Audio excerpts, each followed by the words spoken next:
Lo que hoy nos trae acá es el seminario, la sesión titulada ¿Qué preocupa al ser humano de hoy? Repercusiones en su salud mental. Y va a ser de términos pares, 2 por 1, porque se nos ha ocurrido enfrentar, afrontar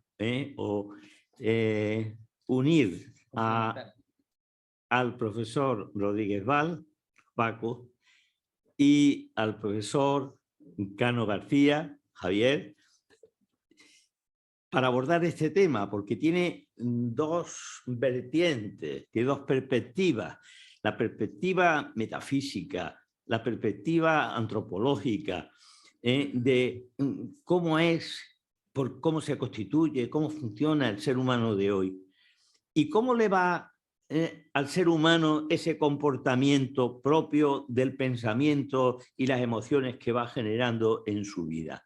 Pues esas repercusiones en su salud mental, que son reforzadoras, que son positivas o que son negativas.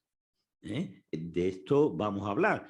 Yo ya de entrada ruego a los dos ponentes que no nos alarguemos demasiado, ni yo siquiera en este asunto, para que pueda haber un buen coloquio, para que haya un coloquio, dado que hay aquí pesos pesados de la psicología, de la psiquiatría, de la medicina, de la ética, de la filosofía, etcétera, pues creo que podemos sacarle mucho partido y salir muy contentos de aquí a las 9 menos cuarto, como muy tarde, que es el tope que nos tienen aquí señalado.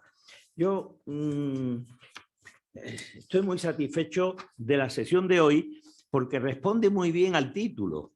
El título de este sexto itinerario es, y aquí me quiero extender porque quiero resaltar esto, hay 3 temas que inciden en ese título, en ese título del itinerario. La salud mental, la plenitud humana y la felicidad. La salud es de las cosas más llamativas en el mundo de hoy, en los intereses del hombre de hoy. La plenitud humana, muy poco. A mi juicio, muy poco. Esa plenitud de pensamiento y de identidad del ser humano que es muy importante, tiene muy poquita participación en los intereses, a mi juicio. Y la felicidad, pues, hoy he leído un artículo que se llama La puerta de la felicidad se abre hacia afuera. Pues mira que si estuviéramos tirando hacia adentro hoy en día, la cerramos más. Seguramente pasa eso mucho en las personas, en las familias, ahí de la marinera, en las familias. Cada uno de los que tienen que entrar en la familia, constituyéndola, lo que están haciendo es tirando hacia así sin poder abrirla hacia afuera. ¿Y qué hacen? La buscan esa felicidad que no encuentran, esa felicidad la buscan en otro sitio. Y tampoco se dan cuenta, casi siempre. Bueno, ¿y el hombre de hoy qué identidad tiene? ¿Cuál es su pensamiento? ¿Lo han considerado ustedes? Yo he hecho catas esta semana en mis pacientes y en algunas otras personas. Y me han ido diciendo, yo pienso que tal, que cual. Ya lo irá saliendo aquí. Pero esta mañana, desayunando en un bar, leía el diario Sevilla y hacía un bosquejo cultural y social de nuestra diversidad y destacaba una cosa que me llamó mucho la atención, me sonó nueva, el antihumanismo predominante. El antihumanismo, un constructo emocional de autoagresión, de disgusto de sí, de rechazo de sí, de necesidad o anhelo de que desaparezca el hombre y ya vendrá otra cosa que será mejor, porque están muy descontentos de eso, de lo que son y de lo que sienten, viven, etc. Y es que los factores integrantes del pensamiento del hombre de hoy, esto que preguntamos aquí, desde luego está el materialismo reinante, el talante moral consiguiente, la comunicación social tan hipertrofiada con redes, medios, televisiones, series, etcétera. Las crisis de la familia, el equilibrio pensamiento-sentimiento, bastante resquebrajado. Bueno, pues el debate para mí es lo más interesante. Incluso yo digo que ojalá fueran unos minuticos como yo he gastado solamente para que todo este magnífico público, que le conozco a una buena parte y es muy potente, pero es que los profesores son viejos pilares de este asunto. Pero como se lo merecen tanto el presidente, el que preside aquí el acto en el fondo, Eres tú. Director General de Salud Mental del Colegio Médico de Sevilla y otras cosas. ¿Sí? Le agradecemos. Estamos aquí dentro. Bueno, brevemente para que les dé tiempo a nuestros ponentes, porque si no...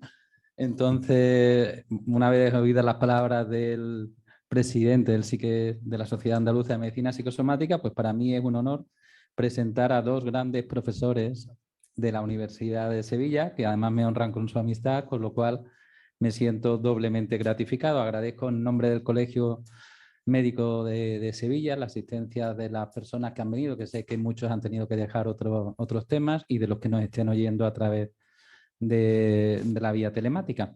Pues brevemente, tenemos con nosotros, decía, a dos grandes profesores.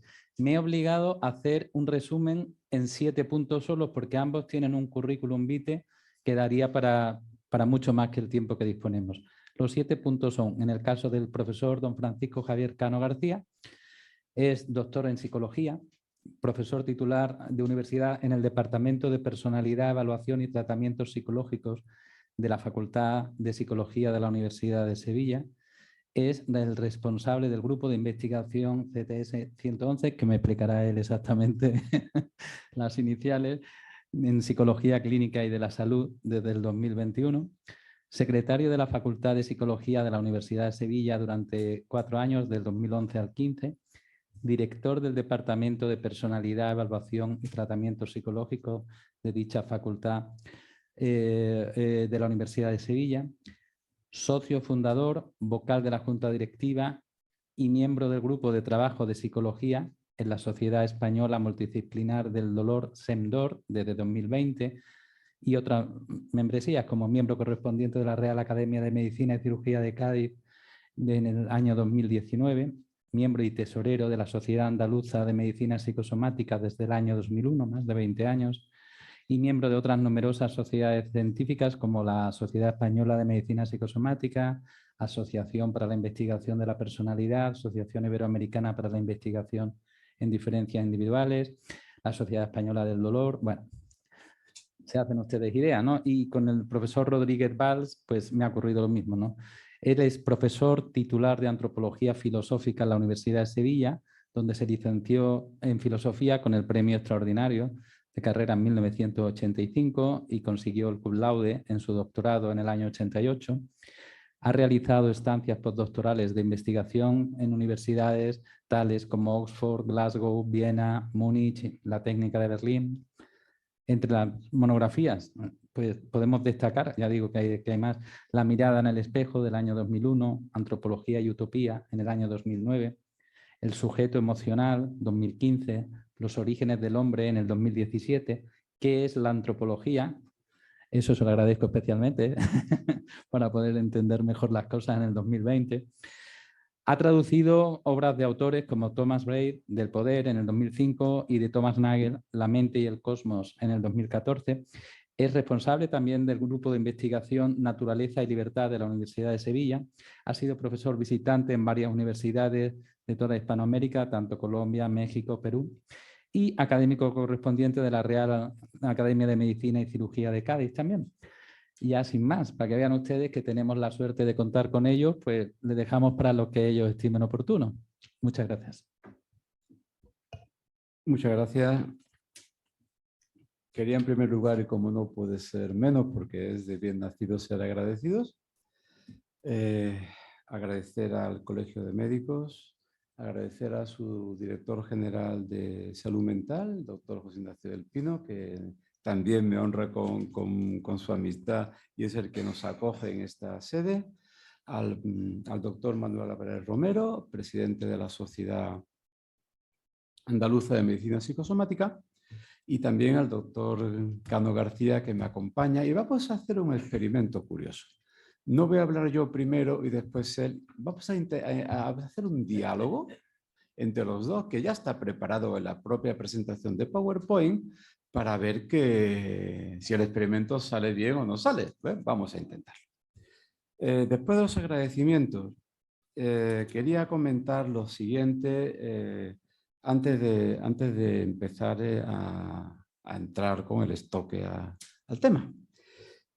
Cuando estuvimos preparando el doctor Álvarez Romero y yo el itinerario de este año, y me propuso este tema de qué preocupa al ser humano de hoy, yo pensé, bueno, con estos amigos, ¿para qué se necesitan enemigos? Porque el tema es bastante osado. ¿Qué preocupa al ser humano? O sea, a toda la humanidad en el día de hoy. Bueno, por eso es una osadía. Pero como dice el proverbio, audaces fortuna iubat, a los audaces, a los osados, les ayuda la fortuna.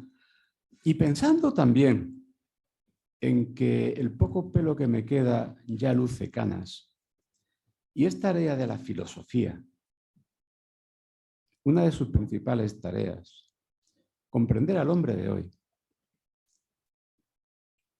Comprender al hombre de hoy lleva mucho tiempo, es decir, requiere un examen de toda la historia, de toda la contextualización. Como decía Ortega, la tarea del filósofo es definir el problema de nuestro tiempo.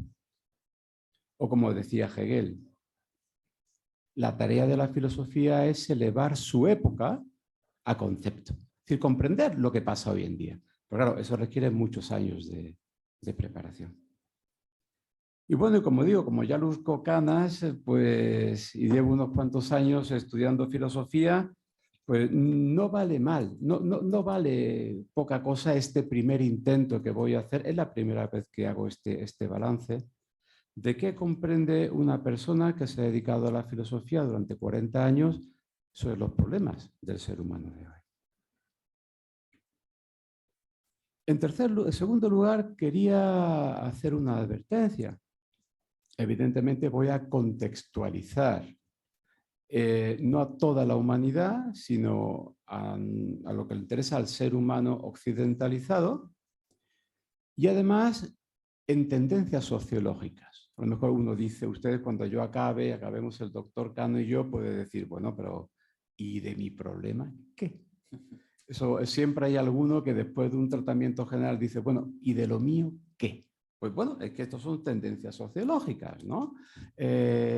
No voy a definir todos y cada uno de los problemas, porque todos y cada uno de nosotros somos singulares con su problema en particular. Y antes de comenzar también una tercera cuestión.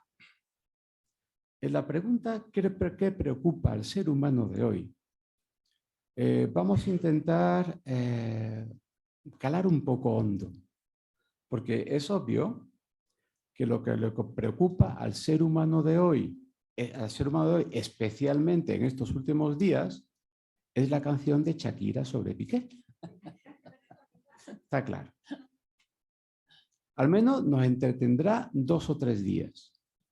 Y la última noticia que tengo es que Shakira hace ya 2 o 3 días también ya iba por 34 millones de euros ganados con la canción. Bueno, ya suficiente para pagarle a Hacienda, el problema que tenía. Yo no quiero, por lo tanto, indagar en qué es lo que nos preocupa de manera superficial. Y quiero plantear la pregunta en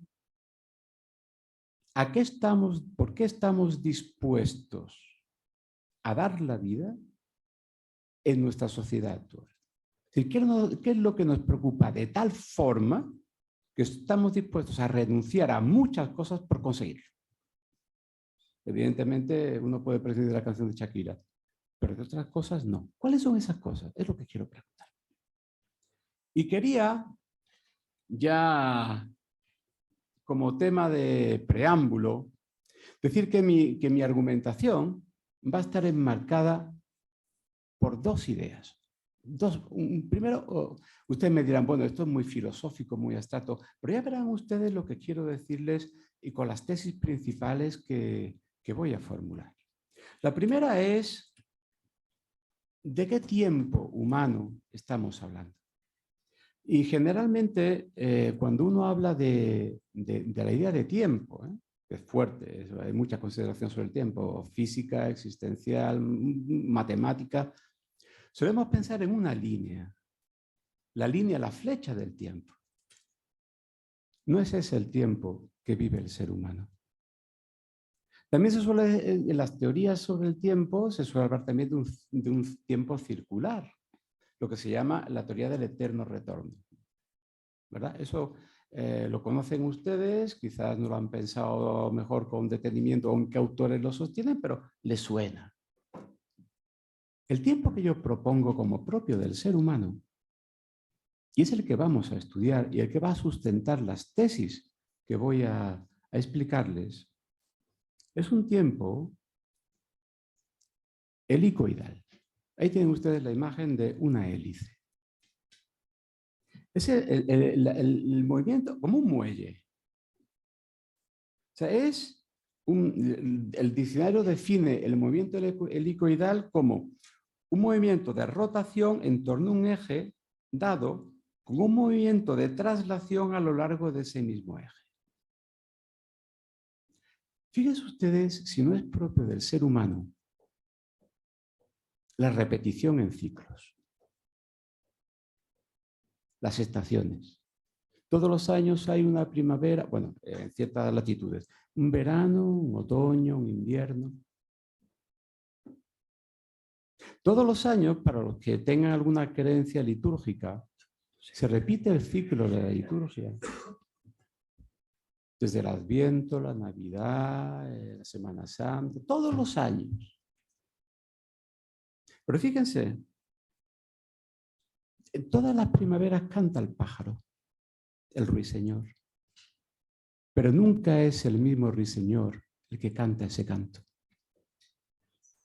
Todos los años vivimos nuestra Navidad, pero cada Navidad es diferente en su significado, en su sentido, en su vivencia profunda. No es lo mismo la Navidad de un niño pequeñito que espera con ansia los Reyes Magos, que la Navidad del mayor, que a lo mejor no ha entendido bien eso de los Reyes Magos y ya no cree en ellos, o la vivencia de comprender el misterio de un Dios que se hace carne. Son experiencias profundas, distintas, que es lo mismo, celebramos lo mismo, pero el sentido se traslada y siendo lo mismo, cada año es distinto. Ese es el tiempo de la existencia del ser humano. También podríamos hablar del sentido de la muerte. Al principio aterra. No se comprende. A lo mejor al final tampoco, depende de la trayectoria existencial de cada uno. Pero bueno, a medida que uno va viendo canas, haciendo canas y va perdiendo los que tiene al lado, le va dando no un estar de acuerdo con eso, no una complacencia en eso, pero sí, a lo mejor cierto, ¿cómo les diría? Tampoco es una costumbre, cierto sentido. Incluso cierta esperanza, dependiendo también de las creencias que uno tenga, ¿no? El segundo tiempo cíclico que tiene un significado distinto a lo largo del tiempo. Ese es el tiempo de la existencia que voy a plantearles como fundamento. El segundo, muy distinto, pero también muy básico. Nosotros aprendemos a concretar qué es lo bueno y lo malo, los valores y los antivalores, dentro de la cultura en la que vivimos. Y ese aprendizaje se hace de manera inconsciente y resulta difícil cuestionarlo y cambiarlo. Les voy a decir sencillamente esa idea que parece muy difícil en una frase de Aristóteles, que es un filósofo muy difícil, pero que esta vez se hace entender muy claro. Es difícil distanciarse de lo que uno ha mamado desde pequeño. Y eso lo ha estudiado las ciencias humanas y las ciencias de la salud, la psicología, la sociología, la lingüística, diciendo, por ejemplo, que aprendemos los valores de la misma manera que aprendemos la lengua, sin darnos cuenta. Por supuesto, entrando en profundidades, yo no soy culturalista. Quiero decir que yo creo que hay, después en las tesis principales se lo voy a indicar, que hay una tendencia, un principio de hacer el bien, llamaban los clásicos la sindéresis, pero que sea lo que es bueno, lo aprendemos de manera inconsciente en la cultura en la que nacemos. Y tenemos también la capacidad de separarnos de eso, de asumirlo, de hacerlo consciente y de evaluarlo. En base a esas dos ideas que son muy importantes, voy a sostener dos tesis principales. El primero, el ser humano posee una estructura natural común. Somos los mismos. Lo que le preocupa al ser humano de hoy, le preocupaba al ser humano de hace 200, 300, 400 años.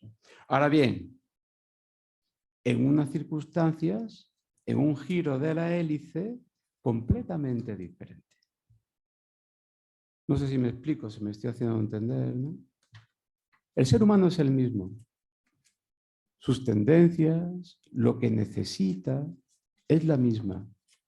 Ahora, no es lo mismo pasar hambre por tener que cazar y comer una vez a la semana, que lo que hacían los cazadores con una tribu de cazadores-recolectores, o tener la vida satisfecha. Y como decía Gandhi, qué distinta se ve la vida cuando uno ha desayunado, ha almorzado y sabe que va a cenar.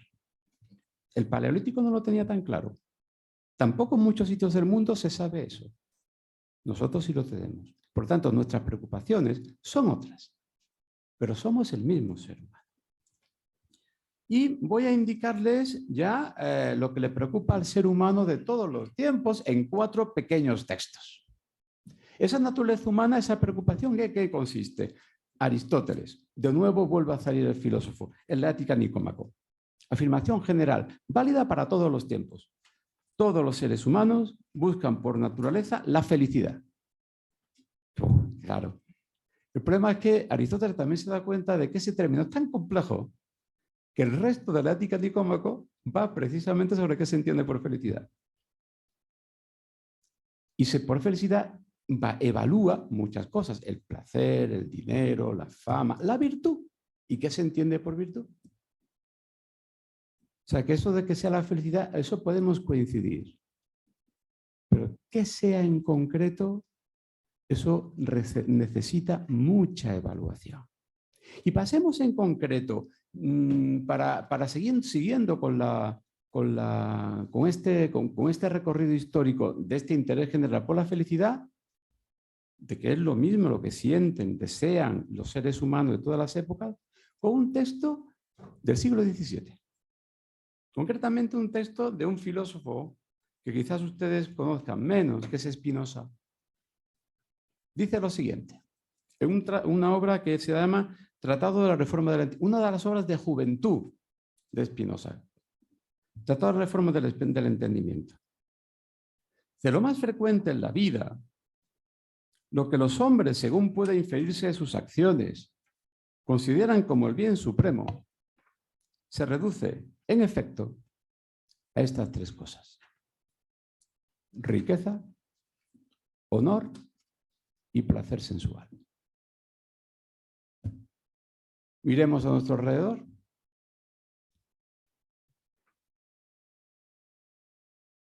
¿Buscamos eso? La riqueza, el honor, la fama, el bienestar máximo que podamos. Pues esto es lo que está diciendo Spinoza en el siglo XVII. Ellos también buscan lo mismo. Pero él hace una excepción, que también se puede hacer hoy, porque también los seres humanos somos iguales en ese aspecto.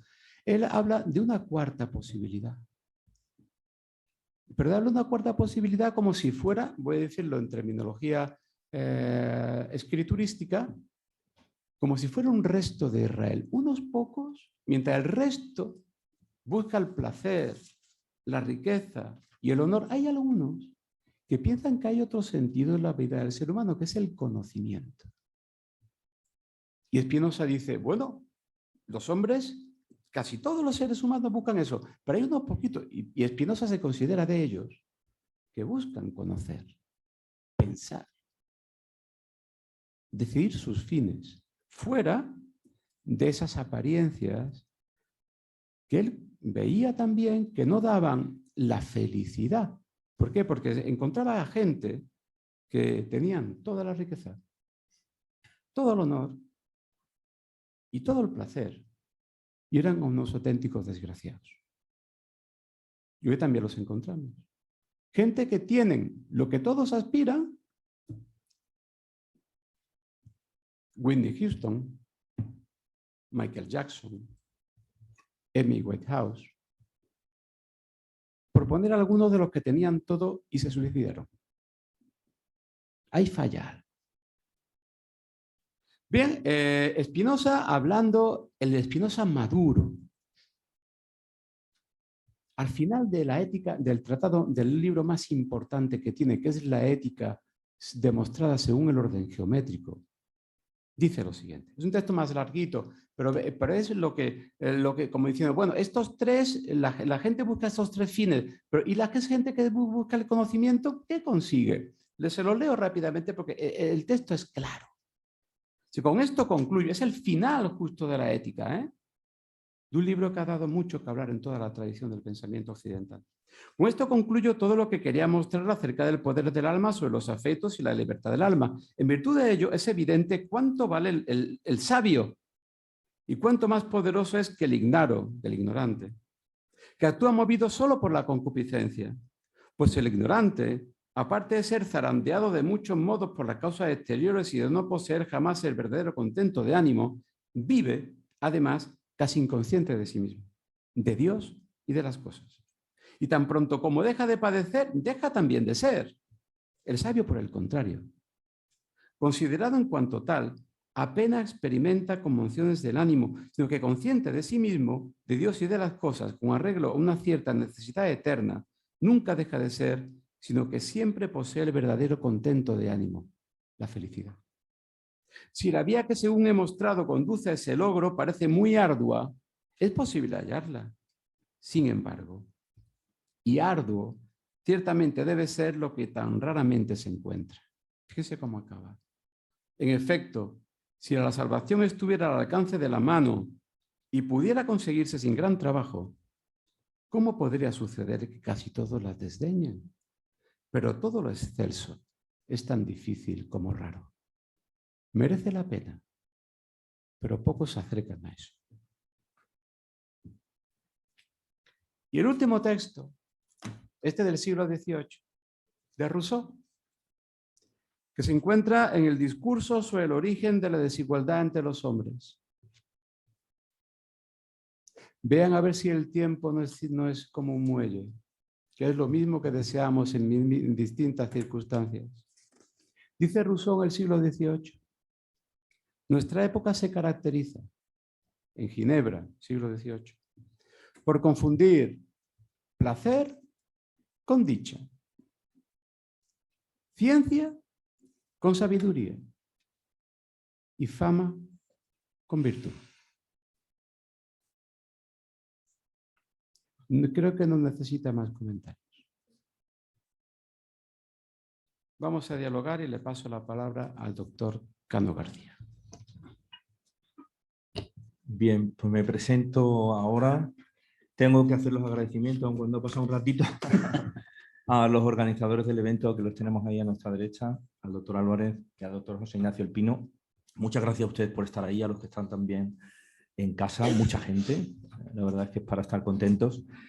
Retomando un poco el título y argumentando mi presencia y cómo hemos organizado la charla, claro, este tipo de trampas que nos pone el doctor Álvarez con esos títulos, ¿qué preocupa al ser humano de hoy? Inabordable, lo ha dicho el profesor Rodríguez Val.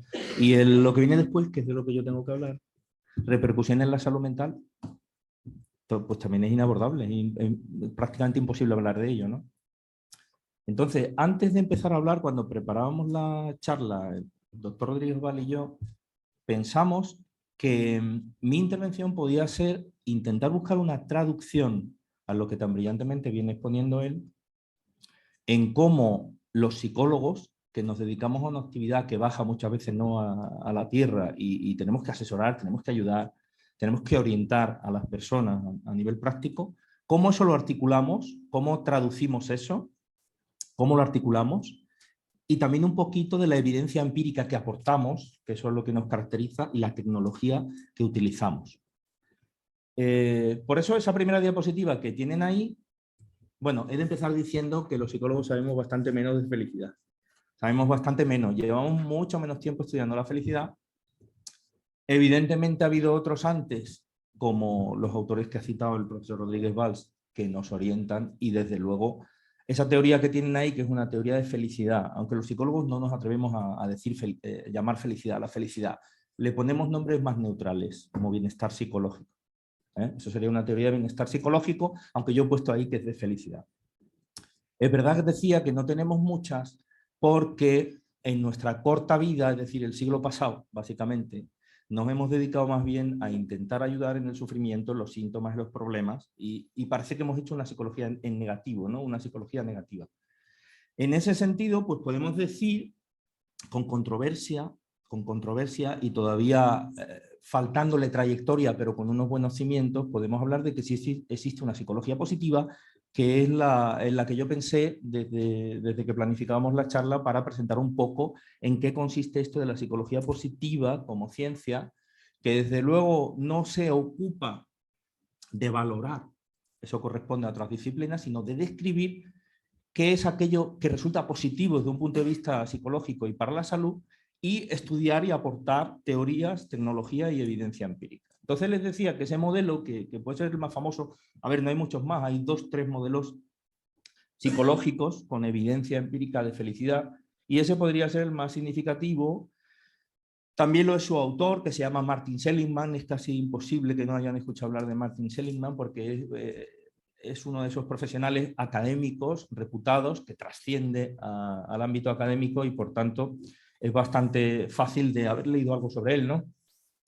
Entonces, en ese sentido, y retomando las palabras del profesor Rodríguez Valls, cuando hablaba de la distinción entre la felicidad hedónica y la felicidad eudaimónica, esa distinción aristotélica, que podríamos decir que consiste básicamente en pensar que la felicidad se consigue sintiéndose bien, esa sería la hedónica, o pensar que la felicidad solo se puede conseguir haciendo el bien, esa sería la eudaimónica. Entonces, en la parte de la izquierda de la diapositiva, tal como la ven, cuando existe un gráfico en el que se habla por la parte izquierda del nivel de felicidad o del grado de felicidad, y por la parte derecha de la duración de la felicidad, ese fue la primera versión que presentó de este modelo, de esta teoría, este autor, Martin Seligman, en el sentido de que establecía 3 vías para alcanzar la felicidad. La vía placentera, que sería la primera, eso consistiría en la felicidad hedónica, la felicidad que proviene de sentirse bien. La vía comprometida, que sería la segunda, y la vía del sentido o la vía del significado, que sería la tercera. Esos fueron los primeros cimientos, a primeros del siglo XXI, primeros de este siglo, en los que se basó su modelo teórico. ¿Qué se tradujo enseguida? Lo he querido poner con imágenes. En ese modelo que, como los americanos gustan de utilizar siempre las iniciales para recordar cuáles serían los componentes del modelo, pues ahí tienen esa palabra que es PERMA, que hace referencia, la P hace referencia en inglés a emociones positivas. Esa sería la parte hedónica, la parte sencilla de la felicidad, la parte más animal de nuestra felicidad. Sería la única en ese sentido. A partir de ahí, la felicidad solo se consigue con el compromiso, con actividades, y con el compromiso con personas, y con el compromiso con metas, y con el sentido, con tener sentido a lo que uno hace, tener un propósito en la vida. Entonces, el modelo establece, tengan en cuenta que nosotros al final, los psicólogos, tenemos que operativizar, concretar, al final en qué vamos a trabajar. Por ejemplo, con el paciente que tenemos delante, con la persona que quiere mejorar. Es decir, en este sentido, que la diferencia de un enfoque positivo con el enfoque tradicional de la psicología es que el enfoque positivo también asume que se puede mejorar el bienestar o la felicidad, que se puede mejorar, que se puede ayudar al paciente centrándose o poniendo el foco no solo en cómo compensar el déficit, cómo neutralizar el síntoma, sino cómo mejorar o potenciar las capacidades que la persona tiene, algunas de las cuales mencionó, por ejemplo, antes el profesor Rodríguez Val cuando habló de la virtud o las fortalezas personales, y otros muchos aspectos como la flexibilidad mental, etc. Es decir, la psicología positiva empieza a centrarse en constructos que parece ser que empíricamente se ha demostrado que son positivos. Pues decía, empezando por la P serían emociones positivas. Si uno quiere ser feliz o si uno quiere mejorar la felicidad de su paciente, cliente, como usuario, como le queramos llamar, pues tendrá que abordar cómo mejorar ese ámbito, el de las emociones positivas, que sería la P. La E, engagement, hace referencia al compromiso, como decía antes, compromiso no solo con personas, sino con actividades, etc. La R hace referencia a relaciones positivas. Para una especie como nosotros es inviable, ¿no? Es inviable ser feliz si uno tiene un mínimo nivel de relaciones interpersonales adecuadas en todos los niveles, desde la familia hasta nivel profesional y otros, ¿no? La M de meaning, es decir, sentido. Una vida sin sentido, una vida sin propósito, pues es bastante difícil ser feliz, parece, ¿no? Incluso visto de una perspectiva psicológica. Y por último, la A hace referencia a accomplishment, que sería el logro, la consecución de metas. Entonces, este podría ser uno de los modelos. Hay algunos otros más que varían en algún componente, pero estos serían los aspectos en los que los psicólogos incidiríamos para intentar mejorar, trabajar con el bienestar psicológico de una persona. En relación con eso, para no extenderme más y si acaso recomendarles algo que no me he atrevido directamente a que fuera muy académico, porque si no es un rollazo, pues les recomiendo esos dos libros. Son de Martin Seligman, el autor de esa teoría, y como el propio autor reconoce, no hay que hacer caso a los títulos porque parecen autoayuda barata, pero no es así. Es decir, los títulos normalmente no los ponen los autores, aunque se llame así, pero son dos libros muy recomendables para leer, que hablan de la psicología positiva, de las 3 vías, de cómo conseguir la felicidad en esos aspectos de los que hablábamos antes. En este sentido, le vuelvo a dar la palabra al profesor Rodríguez Valls para que continúe con su discurso. Pues muchas gracias, profesor Cano, por su aterrizaje empírico en estas cuestiones, ¿no? En el segundo punto, lo que voy a comenzar es a hablar de qué es lo que nos interesa en nuestra sociedad actual. Es decir, esos deseos, esas necesidades de todo ser humano, pero las circunstancias en las que nos encontramos hoy en día, que pueden ser pues el sentido de la Navidad que puede tener un abuelo cuando recibe a sus nietos, que el nieto cuando recibe a su abuelo, son distintos, completamente diferentes. Pues ahora vamos a ver esa misma Navidad, es decir, esos mismos deseos, pero aplicados en nuestra época, desde nuestro punto de vista. Vamos a ver, en nuestra época se ha producido sociológicamente, es así, una fuerte unión entre la ciencia, el conocimiento científico, el conocimiento del mundo natural y la técnica. De tal manera que ya no se habla de ciencia pura o técnica pura, están absolutamente unidas. La palabra que las define es la palabra tecnociencia. Vivimos en una sociedad tecnocientífica. Y han cambiado también sus fines. La ciencia ya no es ciencia pura, entre otras cosas porque no se puede conseguir... les pongo un ejemplo, un chiste, una anécdota que me comentó el profesor Arana, aquí presente hace muchos años. Una universidad alemana con múltiples campos. Va el decano de la Facultad de Físicas a hablar con el rector para proponerle dinero, como siempre se va a buscar financiación, ¿verdad? Un experimento de millones de euros y le dice al señor, mire usted, señor decano, ¿no podría usted ser, por favor, como los de la Facultad de Historia, que me piden solo papeles y papeleras? O mejor, como los de la Facultad de Filosofía, que me piden solo papeles. Bueno, quien pueda, si comprenda en cómo son nuestras disciplinas, pues efectivamente entenderá mucho de qué va el tema, ¿no? Es decir, allá no se investiga lo que uno quiere, desea, porque hacen falta muchos medios.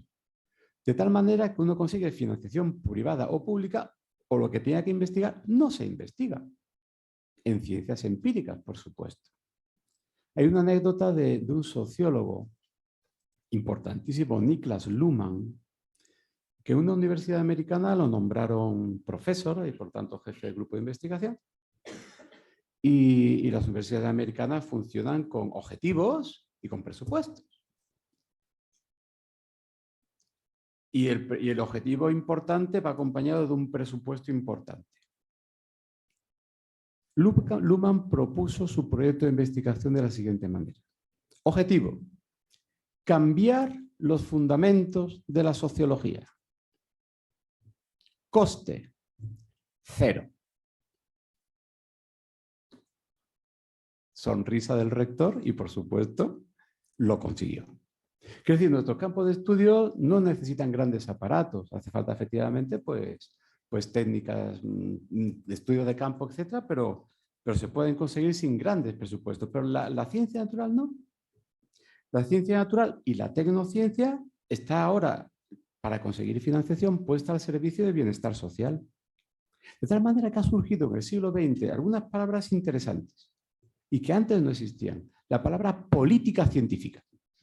Es decir, ¿a quién se le da el dinero para que investigue? Y claro, la ciencia ya no es ciencia pura, sino que se ha aliado con la economía y las leyes del mercado, porque también las empresas privadas han visto una ganancia ingente en la investigación y en ser punteros en la tecnología y en el conocimiento natural, que, por ejemplo, las empresas farmacológicas, ¿no? de farmacia. De tal manera que se ha llegado a un sistema, a una concepción, que eso ha calado profundamente en la sociedad. Que es que el conocimiento se valora solo en tanto que da riqueza y trabajo. Es decir, sirve estudiar, sirve el conocimiento en tanto que aumenta el bienestar social.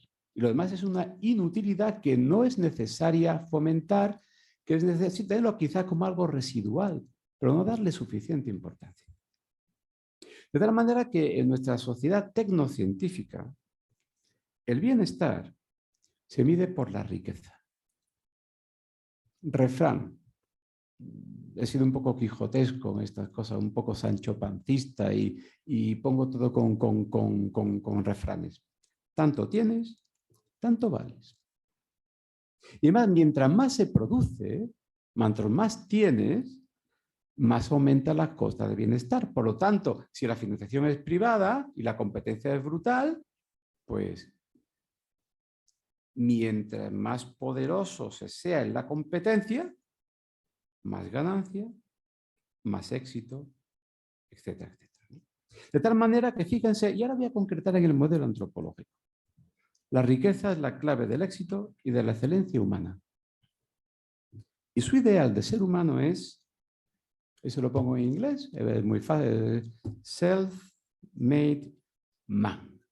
El hombre hecho a sí mismo.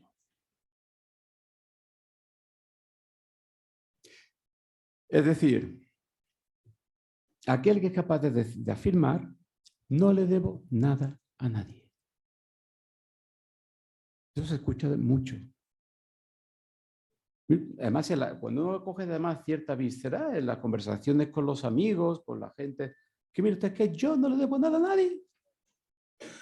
Es frecuente. Y además hay otra cosa que la acompaña a eso. No me arrepiento de nada. Para que vean ustedes el ejemplo, ahora no se las voy a cantar, pero me atrevería, pero no estoy en la sede adecuada para eso. Edith Piaf. Je ne regrette rien de rien. Frank Sinatra. La canción de My Way.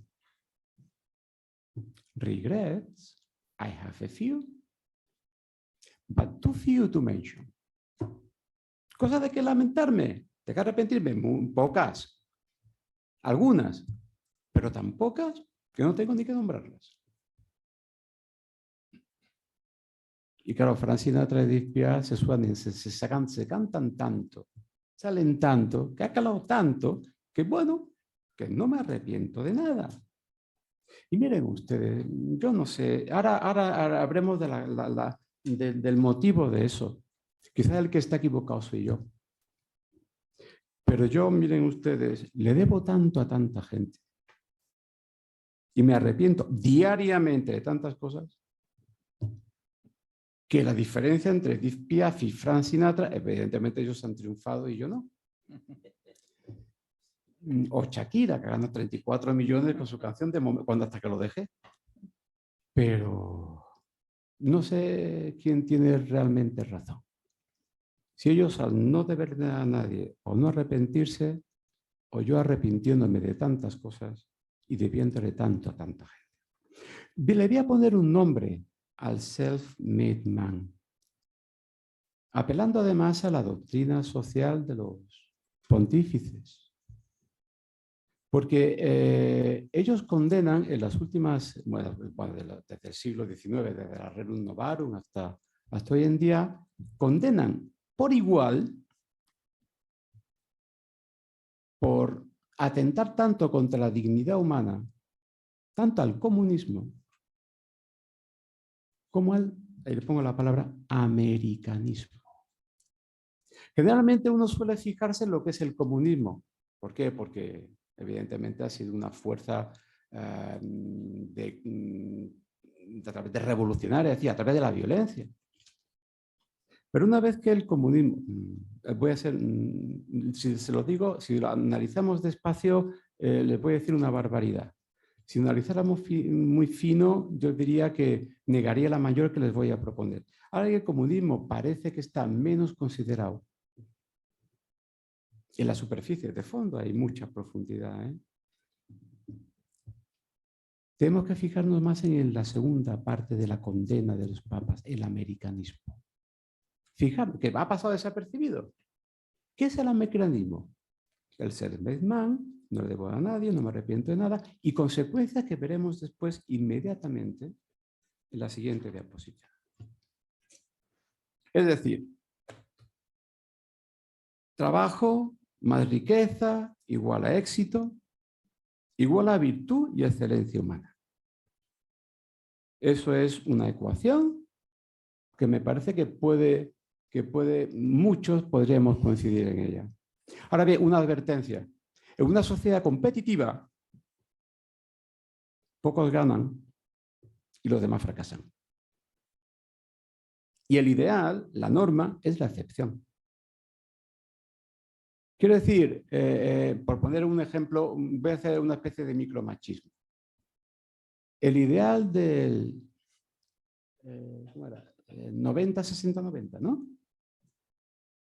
Eso lleva tanta frustración por parte de tantas y en otro de tantos, porque solamente una lo consigue y los demás fracasan. ¿Y cuál es la solución para salir de esa frustración? La respuesta que nos da nuestra sociedad: más trabajo, esfuérzate más, no lo has conseguido. Cuando realmente el ideal es inalcanzable, porque nunca habrá tiempo para alcanzarlo. Es como la información. La información hay tanta y nuestra capacidad es tan pequeña que por mucho que lo logremos nunca lo alcancemos. O sea, el ideal del científico que quiere conocer todo y estar al día, o una asume que eso hoy es imposible, o acaba amargadito. De tal manera que nuestra sociedad, por esos valores, se acaba en una sociedad, y aquí sí voy a acudir a Byung-Chul Han, la sociedad del cansancio, a la autoexplotación, a la frustración, a la culpabilidad y a la ansiedad. Miren, ¿por qué la autoexplotación? En el siglo XIX estaba claro, en los análisis marxistas, quién era el opresor. El propietario de los medios de producción. Hoy, ¿quién es el opresor? ¿Quién se autoexplota? Uno. Porque siempre el problema es de uno, que no se exige más, que no se esfuerza más, que no trabaja más. Bueno, les pongo un ejemplo. Hemos construido una sociedad en la que no se vive a gusto. Y un ejemplo concretito. ¿Por qué los millennials prefieren la realidad virtual a la realidad social en la que vivimos? Y le pongo aquí tres características. La sociedad en la que viven los millennials, la realidad virtual, los juegos de ordenador, primero, es menos compleja y es menos frustrante que la nuestra. Cuesta, está hecha para superar retos. O sea, hay niveles, hay pasos, cuesta, pero se puede conseguir. Esta sociedad, esta realidad es tan compleja que a nadie le puede garantizar nunca que sea capaz de comprenderla. Es más, ya de antemano tenemos el fracaso por delante. Jamás podremos comprender de todo la naturaleza. Decían los clásicos, el ente es inagotable. Y es verdad, y hay que asumirlo. Segundo, en esos juegos son protagonistas. ¿Quién es protagonista en la sociedad? 2, 3. Los demás, como dicen los periodistas, anónimos. A mí me revuelve el estómago cuando escucho eso, porque todos tenemos nombre. No somos anónimos. Otra cosa es que no tengamos renombre, pero que nos llamen anónimos es ofensivo. Y en tercer lugar, la sociedad virtual está hecha para divertir, ofreciendo novedades sensoriales más ricas. Mientras que luego, nuestra realidad de verdad no está hecha para divertir. También se puede hacer muchas cosas jugando, pero hay que jugar, digamos, sabiendo lo que nos jugamos, precisamente. Ahora bien, no se trata de refugiarnos en la realidad virtual. Se trata de enfrentarnos con la realidad real.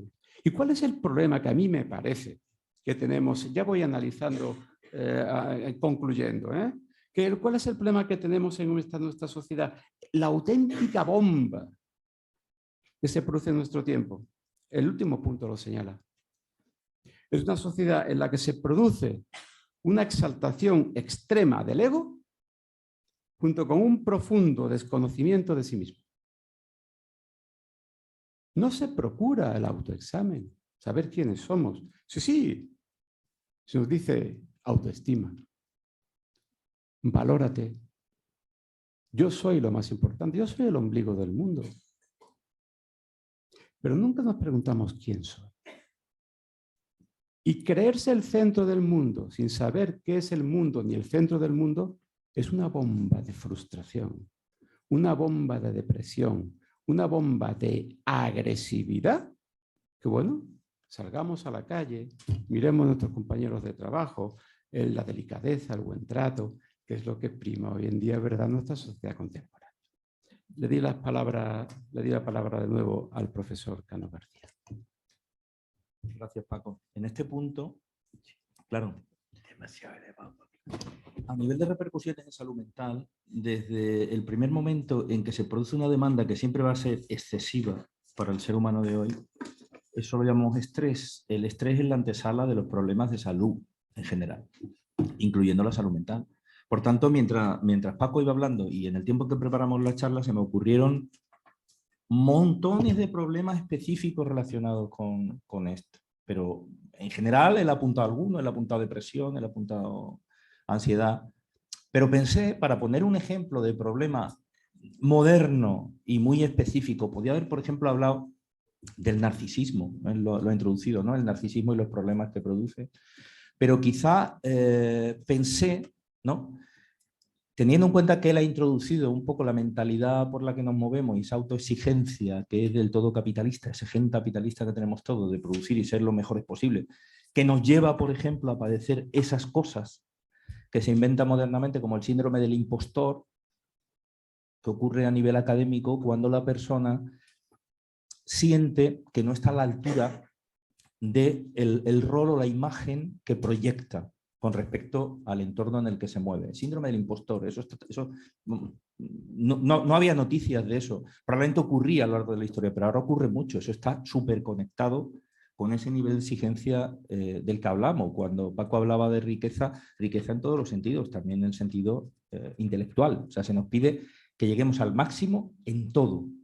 Quizás, decía, lo más paradigmático, el problema, con independencia de que aparezca en las clasificaciones diagnósticas que los profesionales de la salud mental utilizamos, o no aparezca, lo mismo da, si no aparece con esa terminología, sí aparecen las repercusiones y consecuencias que tiene, pues el problema que he elegido es el trabajolismo.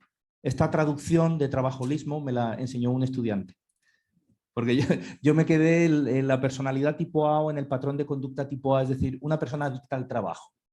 Bueno, en inglés, como son muy operativos y hacen juegos de palabras, sería workaholism, es una mezcla entre alcoholismo y trabajo. Es un alcohólico del trabajo, es un adicto al trabajo. Trabajólico, es decir, tenemos nuestro propio neologismo en castellano, trabajólico. Les he puesto ahí algunos dibujitos para introducir, para aliviar un poco lo que viene después, porque yo sé que por lo menos algunos de los que están sentados en esta mesa tienen alergia a los números. Pero, claro, en mi papel, mi colega Paco ha presentado las ideas y yo tendré que presentar algo de números, algo de evidencia empírica, que la psicología se caracteriza por eso, ¿no? Pues antes de entrar a los números, bueno, ahí tienen... Eso está directamente sacado de internet, de un sitio de ayuda, ¿no? MindHelp, y ahí aparecen... La distinción no es muy fina entre los síntomas de ser un adicto al trabajo y las consecuencias de ser adicto al trabajo. Para mí que es lo mismo, han confundido los síntomas con las consecuencias. De izquierda a derecha, por ejemplo, trabajar demasiado, hombre, eran los pelables, trabajar más de la cuenta, ¿no? No tener horarios, eso sería un síntoma. El desgaste profesional, es decir, el estar quemado en el trabajo, claro. Solo trabajar mucho en sí mismo, sin acompañar con el resto de características, no sería... Pues estaríamos todos ahí metidos probablemente. Claro, cuando ese trabajo no llena, no enriquece, cuando uno empieza a sentir cansancio físico a la hora de trabajar o ir a trabajar, y cuando uno empieza a tratar, sobre todo en los trabajos relacionales, como es el nuestro, de los que estamos aquí, profesores, sanitarios, etcétera, cuando uno empieza a tratar a las personas de forma deshumanizada, en eso consiste el desgaste profesional. Importancia exagerada del trabajo hasta que desplaza el resto de las áreas vitales normales de la persona, a la familia, al ocio, a los hobbies, otros intereses, etc. A partir de ahí, como se pueden imaginar, en ese desplazamiento casi que lo mínimo es el divorcio, ¿no? El divorcio o el ser un desconocido para tus hijos. Luego ya a partir de ahí lo que viene, como aparece, por ejemplo, en el número 9 de la parte izquierda, etcétera, aparecen desórdenes mentales. Es decir, decía que el ser adicto al trabajo en sí mismo no está reconocido ahora mismo como una enfermedad, pero sí es un problema de salud que tiene síntomas y que al final puede dar lugar a consecuencias que son enfermedades, tanto somáticas, en un sentido somático, como problemas de salud mental diagnosticables, como puede ser un trastorno obsesivo compulsivo, como puede ser una depresión mayor, etc. Por eso les decía que esas dos diapositivas donde aparecían las imágenes un poco confundían, realmente algunas directamente se repiten, ¿no? Los síntomas con los efectos. Para ser un poquito más preciso, perdón por estar en inglés y perdón por los números que van a venir después, pero para ser un poquito más preciso, bueno, pues aprovechando este carácter empírico que la psicología tiene, pues para resumir la evidencia y empezar a trabajar sobre un tema, nos gusta mucho revisar la evidencia metaanalítica, es decir, revisar metaanálisis, que son resúmenes, en este caso cuantitativos, de evidencia científica sobre un tema. Este metaanálisis, que se llama así, mucho trabajar y no jugar, un examen metaanalítico de correlatos y resultados de ser adicto al trabajo. En la parte de la izquierda tendríamos los correlatos, algunos de los cuales serían variables que se asocian y por tanto algunos de ellos se pueden considerar variables predisponentes a ese problema. Otros no, otros serían variables concurrentes, cosas que ocurren, marcadores que ocurren al mismo tiempo. Y en la parte de la derecha de la flecha aparecerían los resultados, los outcomes, las consecuencias de ser un adicto al trabajo.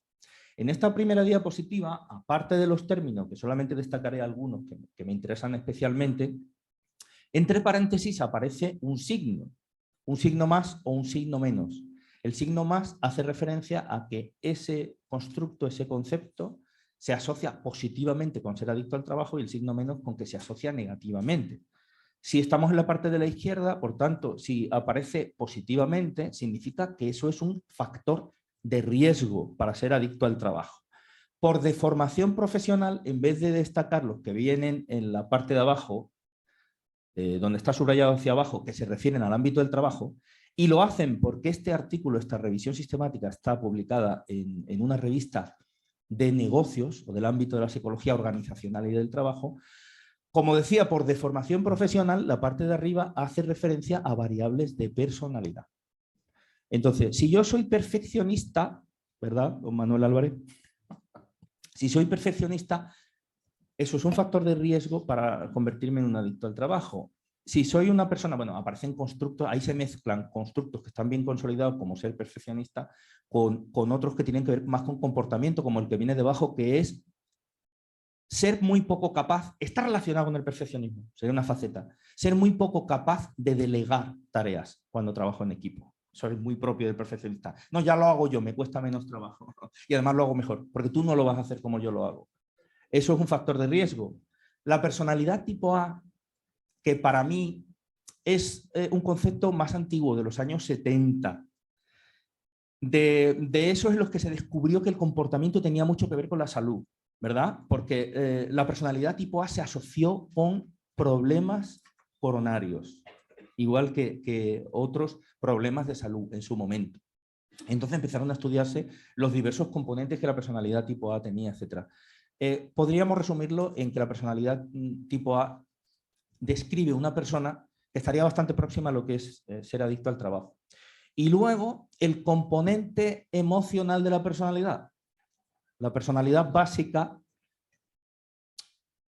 en los rasgos se comprimen ciertos aspectos de cómo la gente piensa, de lo que motiva a la gente y sobre todo de cómo la gente siente. Hay dos rasgos de la personalidad que se refieren a la emocionalidad. Uno que se llama neuroticismo, eso lo conocemos todo el mundo, que hace referencia a la emocionalidad negativa. Por supuesto, el neuroticismo es un factor de riesgo para la adicción al trabajo. Y otro sería la extraversión, que es el contrario. En el ámbito de la personalidad y en la psicología en general ya sabemos hace mucho tiempo que las emociones positivas van por un lado, tienen circuitos diferentes, se ubican en sistemas diferentes que las emociones positivas. Entonces, traducido en términos de personalidad, ser neurótico es tener una gran sensibilidad a estresarse y a experimentar emociones negativas. Eso es un factor de riesgo para la adicción al trabajo.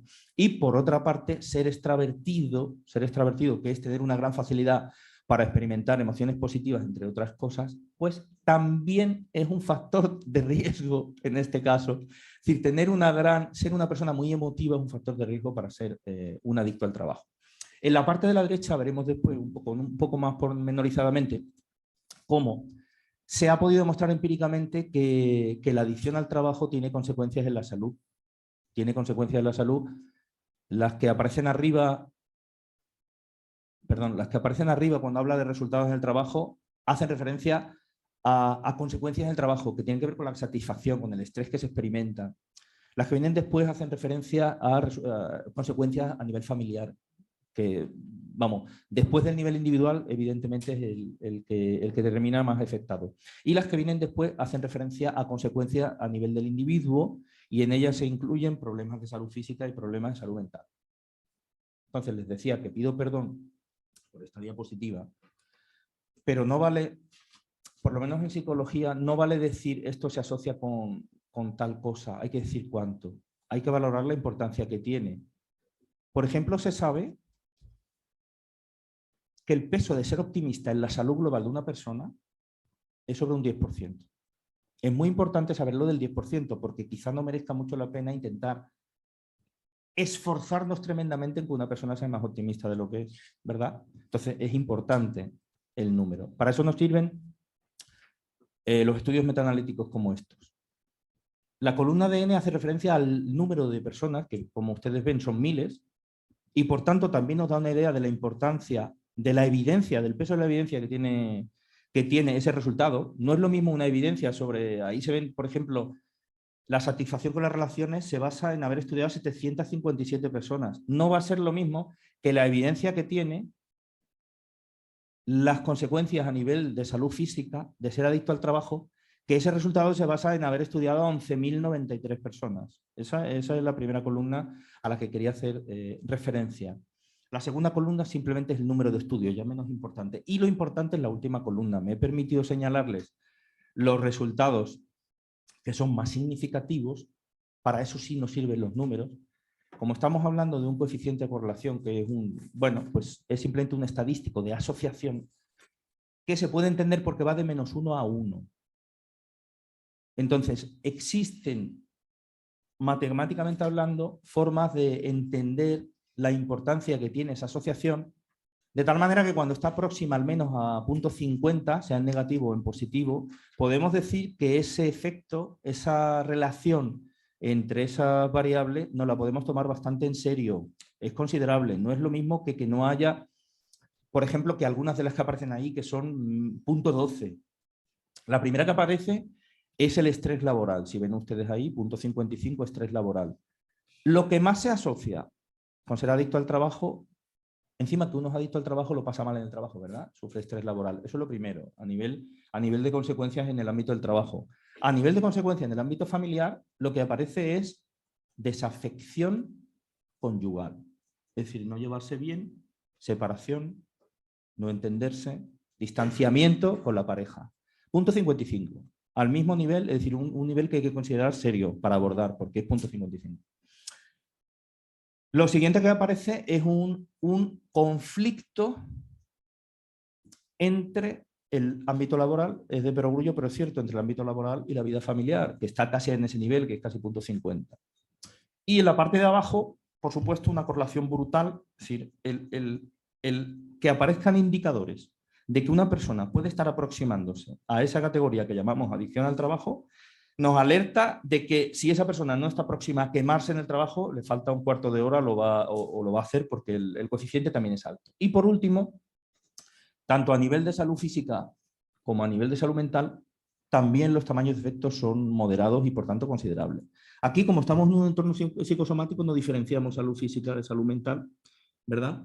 O no estrictamente. Y bueno, un poco la evidencia nos da la razón también porque los parámetros son semejantes. Paso la palabra. Pues muchas gracias. Pasamos ya al último tercio. No de tiempo, sino de ya entrar a matar. Eso es. Y voy a hablar, prácticamente a leer esto, porque no quiero extenderme mucho. Propuesta de solución. Primero, lo que ya requiere meterse en el resto de Israel que hablábamos con Espinosa.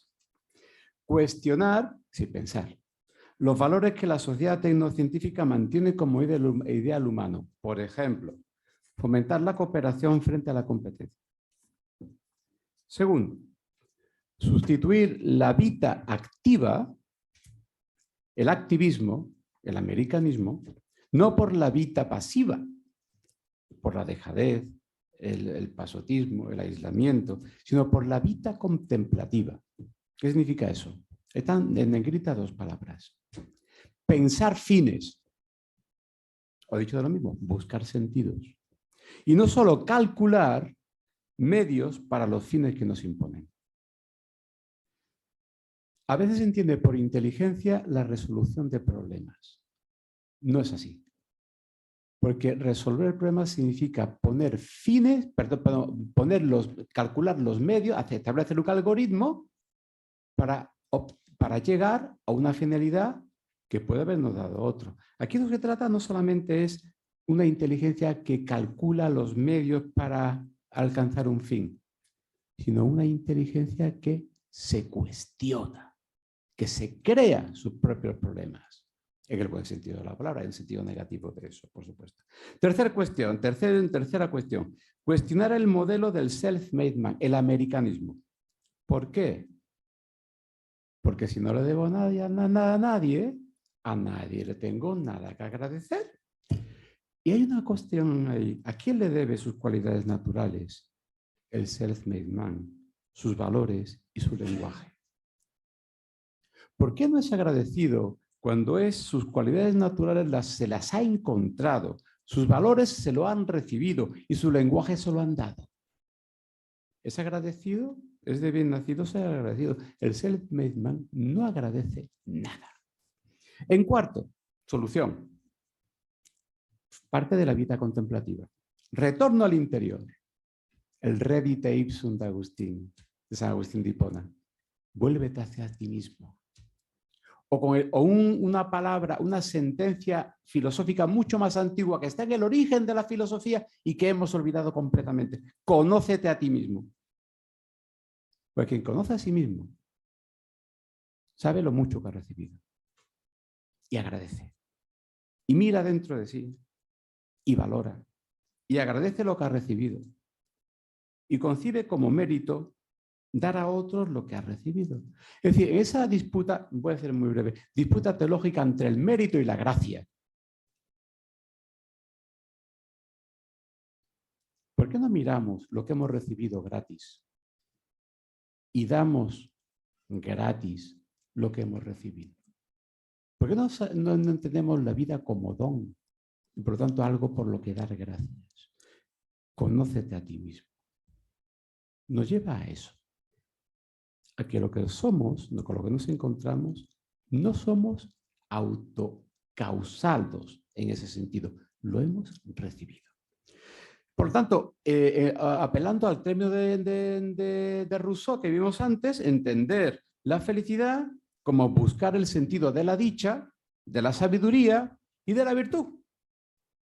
Y para eso no hay que renunciar a la realidad natural sustituyéndola por otra virtual. No hay que meter la cabeza como el avestruz dentro de tierra. Hay que cambiarla. ¿Y cómo se cambia? Yo tengo unas cuantas propuestas, pero quiero que hablemos sobre ello. Después hablamos sobre las posibles soluciones a este cambio de valores en nuestra sociedad.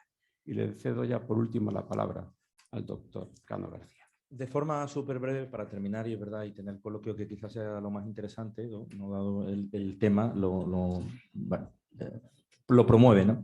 Solamente incidir en que esta visión de la psicología, esta visión positiva de la psicología, que se da en llamar psicología positiva, que tiene unos buenos fundamentos y cuenta con evidencia, ha propiciado también el estudio científico de otras formas de acercarse desde la psicoterapia a los problemas tradicionales a los que nos enfrentamos los psicólogos. Entonces, solamente las palabras que aparecen en la nube de la parte derecha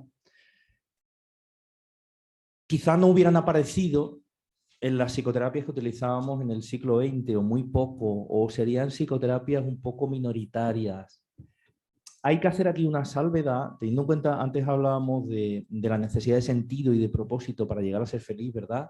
Hay que hacer un gran tributo a una terapia que sí es del siglo XX, que todos conocemos, que se llama logoterapia, ¿verdad? Víctor Frankl, terapia del sentido. Eso quizá fuera el antecedente más importante para las terapias que utilizamos en la actualidad, las psicoterapias que utilizamos en la actualidad, y que sin ningún tipo de complejo y con toda la evidencia del mundo, pues trabajan aspectos como el fluir en las actividades que realizamos, como esperanza, conceptos como gratitud, como perdón.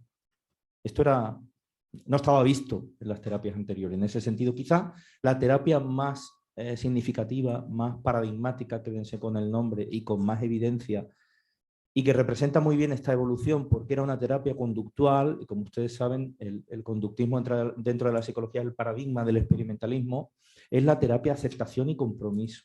Entonces, fíjense, es una psicoterapia que en su nombre están los términos aceptación y compromiso, que no pueden ser más positivos, ¿verdad? Solamente quería dejar esa idea y también recomendarles un par de libros, en este caso si son más académicos.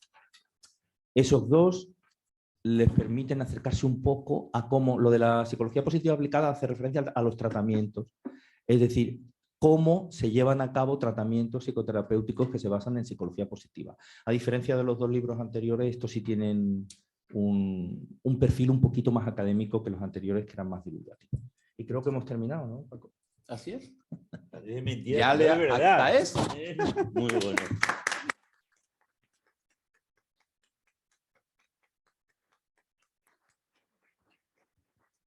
Bueno, pues vamos a pasar sin pausa a las preguntas que hagan todo esto como más personalizado, más concreto y más práctico. ¿Quién se anima a empezar? Tenemos una media hora, o sea que la pregunta es rápida. Doctor Bien, Arana. bien. Pues ahí está Pablo. Y ¿quién? Primero el doctor Arana, don Juan Arana, el profesor Juan Arana, y a ver qué nos dice. Bueno, yo estoy completamente de acuerdo con prácticamente todo lo que se ha dicho. Bueno, en la medida que puedo estar de acuerdo, puesto que No hemos traído siempre igual. Pero en la intervención de profesor Valls hay un tema que a mí me ha solidarizado un poco, y es que se ha metido con el DPA. Realmente, eso no lo voy a aceptar tan fácilmente, ¿no? Y sobre todo la canción Grande Gran, que es una de las... En la medida que pueda tener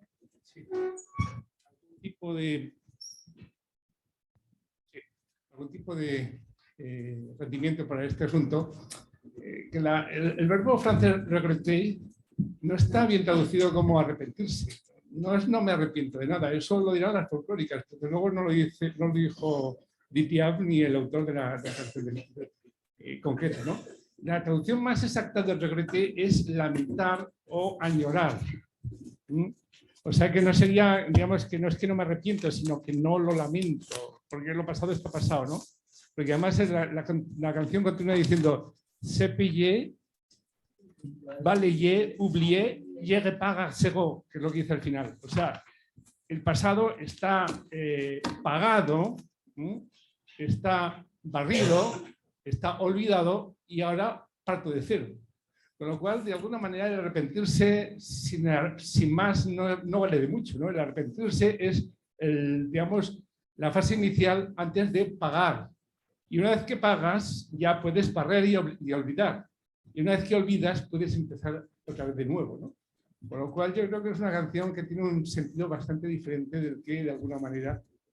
Por cierto, que la otra canción, el My Way, como sabes, no es un... Sinatra no hizo la versión original, es una canción francesa, la versión original la cantó Claude François. Y la versión original, porque hizo una traducción polanca y cambió por completo la canción, pero la canción original es Comme d'habitude, y que era justamente un análisis existencial del conflicto que se da entre un adicto al trabajo y su vida familiar, que es un desastre, ¿no? Con lo cual, pues... Oye, Pues sí, muchas gracias al profesor Arana. Y si tiene algo que decir... Sí, yo sí tengo pero muchas poco, cosas que decir. No, eso luego, mañana, no, poquito. No, sí, ya lo veré al profesor Arana mañana en el departamento. Pero Sí. quiero decir que decía la frase de forma aislada. Yo creo que tiene mucha razón el profesor Arana al señalar esa mayor profundidad en la noción de arrepentimiento. Y que además le respondo con un texto filosófico que es del propio Spinoza. Spinoza en la Ética dice: no hay virtud menos filosófica y menos humana que aquel que se arrepiente. En el sentido negativo que el propio Sorana está criticando aquí. ¿Por qué? Porque arrepentirse significa hundirse de tal manera que uno ya no puede volver a levantarse. Y se trata justamente de pensar sobre el mal que uno ha hecho, evaluarlo, perdonar, rectificar.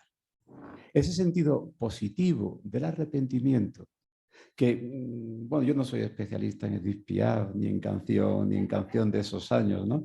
Pero quería solamente señalarlo como una frase que se repite continuamente y que con la que yo aisladamente no estoy de acuerdo, aunque sí estoy de acuerdo con su profundización filosófica espinociana o incluso cristiana.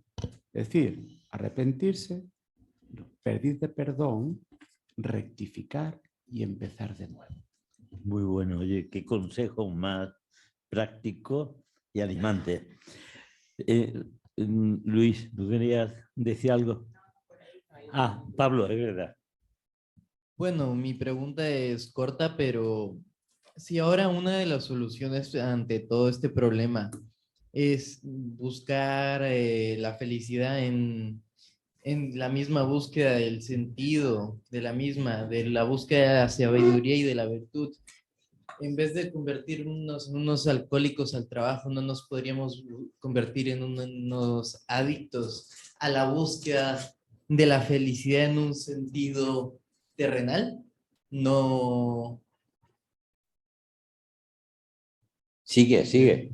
no solo en, ¿cómo se dice? Sí, no solo en el sentido de que Dios creas o lo que sea, Espiritual, sino quieres decir. en sentido a buscarle todo el porqué y volvernos todos científicos y volvemos al mismo ciclo de volvernos adictos al trabajo porque es una búsqueda infinita, pero mirado desde otro ángulo. Me permito responderte.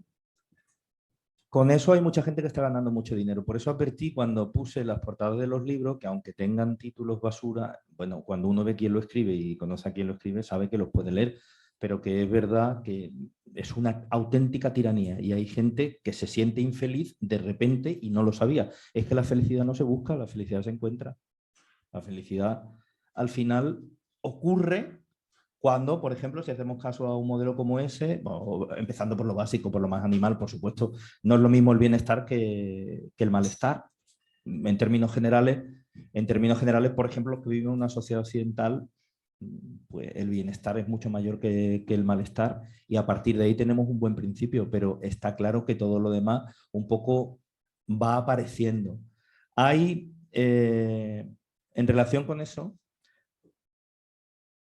quizá el problema que yo he expuesto ahí tiene que ver con un sentido, con una patologización del compromiso con el trabajo. Es verdad que al final el trabajo solamente lo tenemos que analizar en términos cuantitativos. ¿Cuánto de nuestro tiempo trabajamos?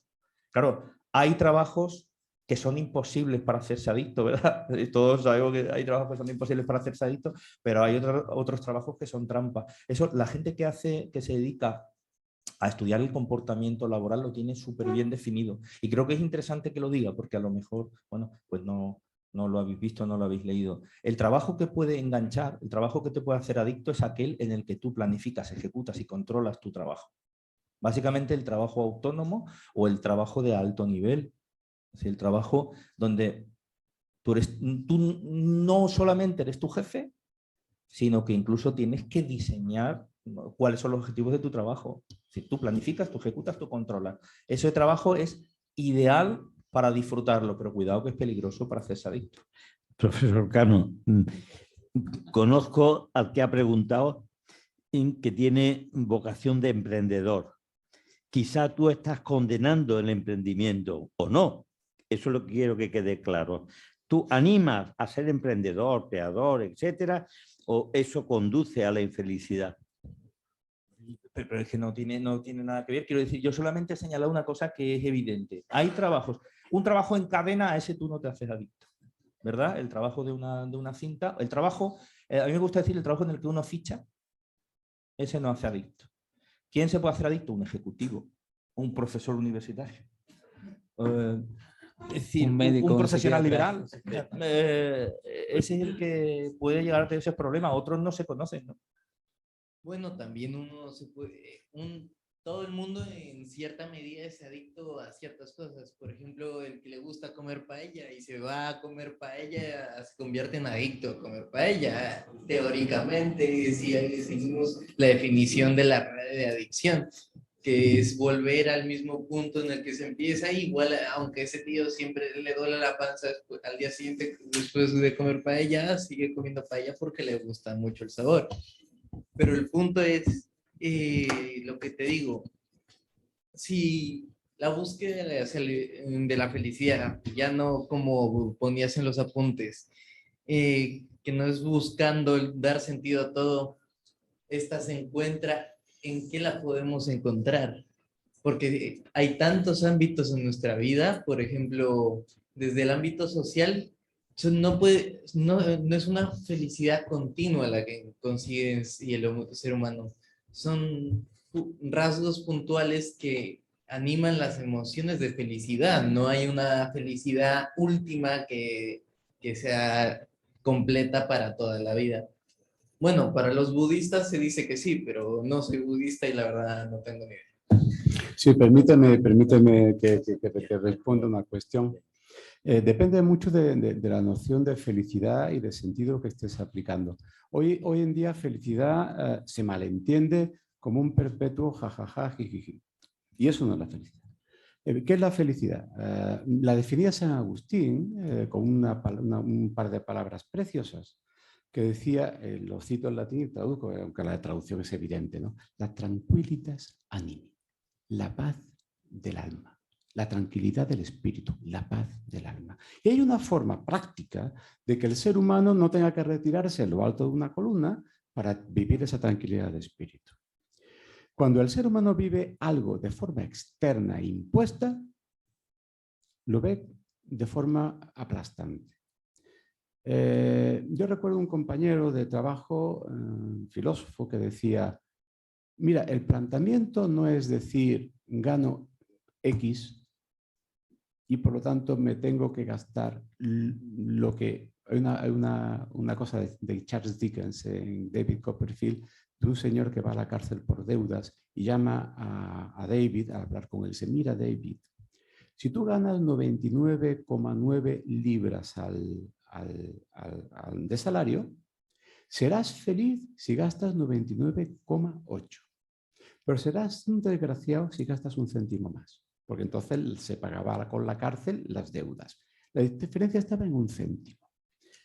La solución que daba este señor, este compañero mío, es, no, tú plantéate lo que quieres conseguir y busca los ingresos para conseguir esto. Iniciativa. Ahora bien, esa iniciativa puede ser infinita. La cuestión es decir, ¿cuáles son los fines que me compensan realmente adquirir de forma activa? Y en consecuencia, ¿qué necesito de verdad? Porque si no, si el fin es ganar dinero para tener muchas, no bienestar, sino posibilidades de bienestar, no se ha evaluado bien la situación. No sé si me explico. Sí, entendiéndote de esa manera, lo importante es el camino, no el fin.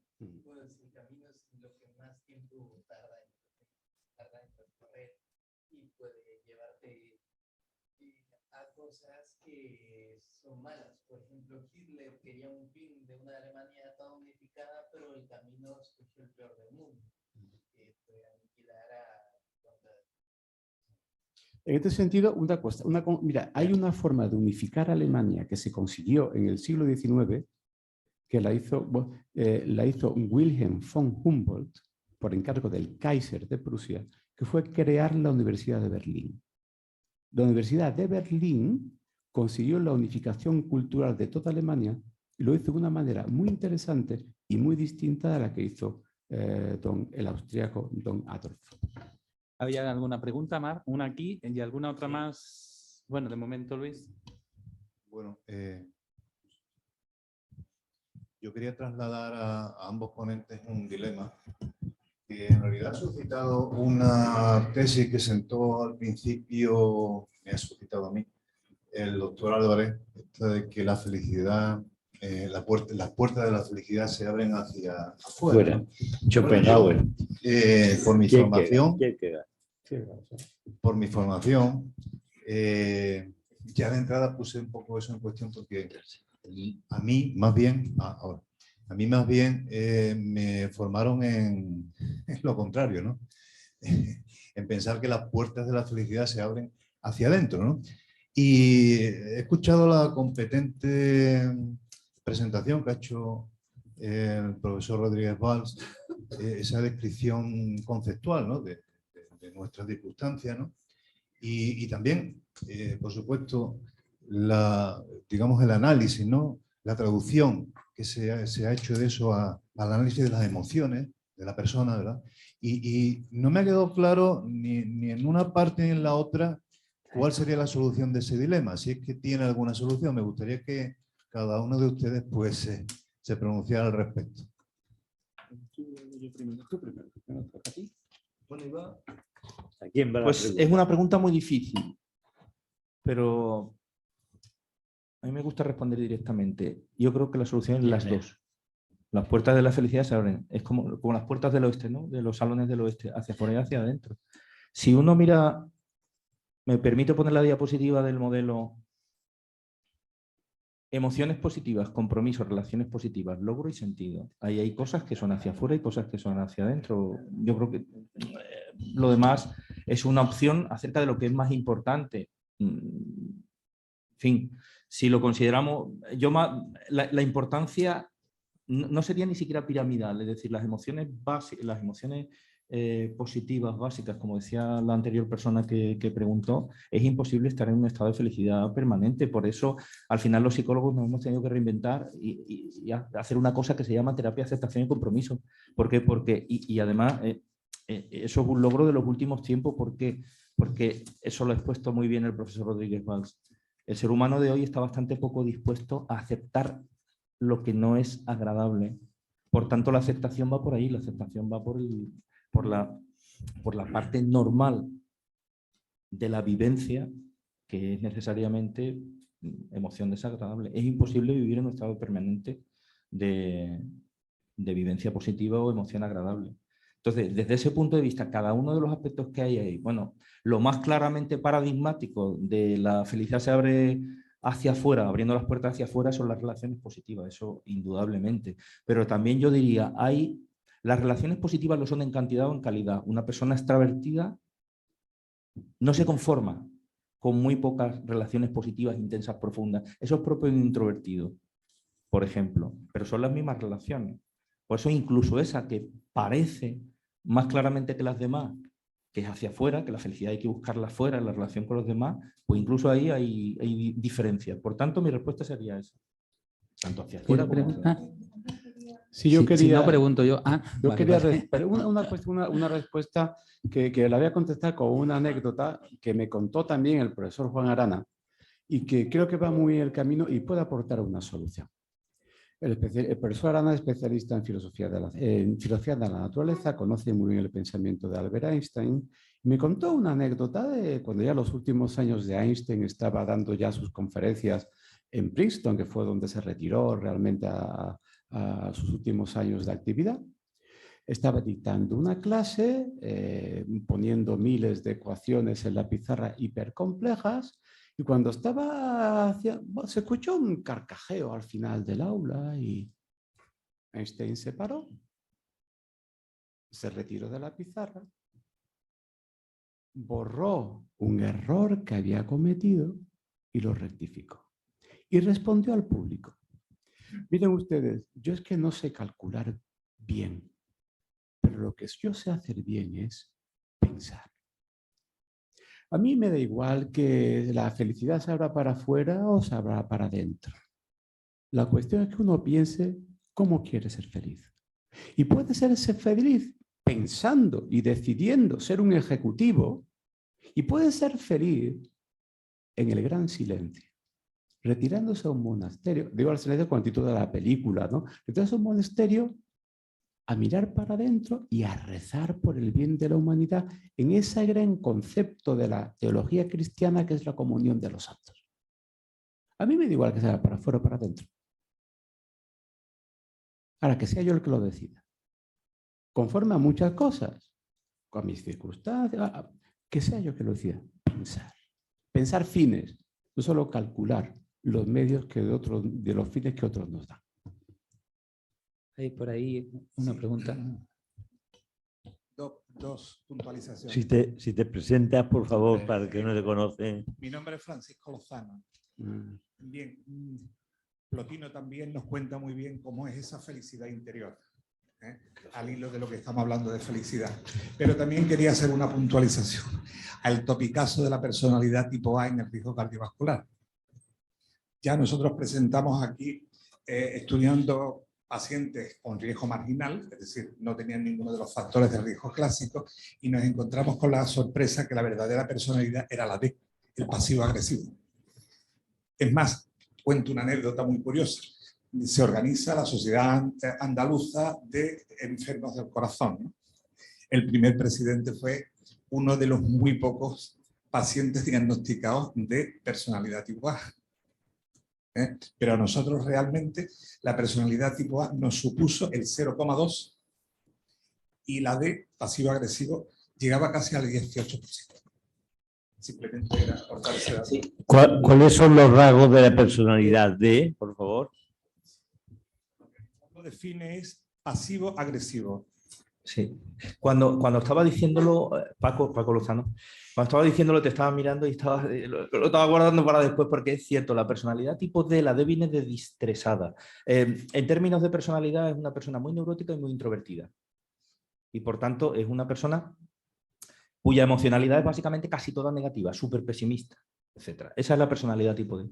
Y como dice Paco, es cierto, no solo es más importante que la personalidad tipo A para entender el riesgo cardiovascular, siempre como un factor de riesgo sumado a otros, sino que en los últimos tiempos se ha ido definiendo, depurando. Al principio la personalidad tipo D, en los primeros estudios parecía que multiplicaba por 500 el riesgo cardiovascular. Conforme los estudios van mejorando, nos damos cuenta que no tanto, que hay una probabilidad de un 50%. Y esto que voy a decir es muy importante.